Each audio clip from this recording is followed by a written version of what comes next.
અમદાવાદનો પરિચય કોઈએ કહેવાની જરૂર નથી. હું ઘણા વર્ષોથી અમદાવાદમાં હવે સેટલ થયો છું અને આ મારી કર્મભૂમિ મેં બનાવી દીધી છે. જન્મભૂમિ તો ખંભાલિયા હતી.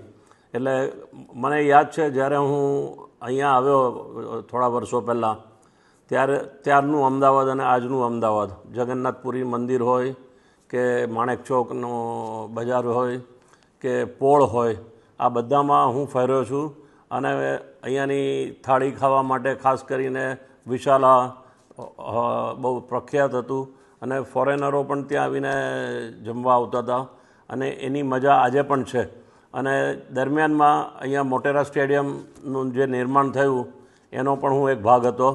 એવી જ રીતે ક્રિકેટનું જે ડેવલપમેન્ટ અહીંયા થયું, ફૂટબોલનું મેં ડેવલપમેન્ટ કર્યું, એ બધા સમયમાં મને એક એવો આનંદ છે કે આ જામનગરથી આવ્યા પછી આ મારી કર્મભૂમિ છે.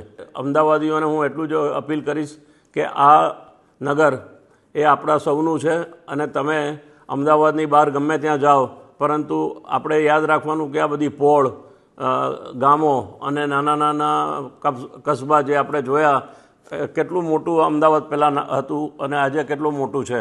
એટલે એની જે મજા છે એ બીજે ક્યાંય મળશે નહીં. અને જે અમદાવાદનું જે ડેવલપમેન્ટ થાય છે, કોર્પોરેશનમાં હોય કે અવડામાં હોય, એ આપણા સૌના માટે ગૌરવની વાત છે. એ રીતે અહીંયા રહેવાની એક આનંદ અલગ જ છે.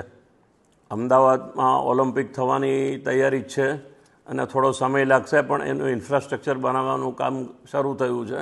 કારણ કે બહુ મોટું વિશાળ કામ છે.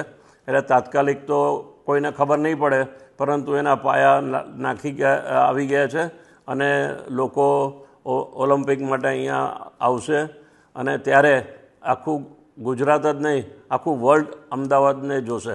આજના સ્થાપના દિવસે સર્વ અમદાવાદીઓને મારી શુભેચ્છા.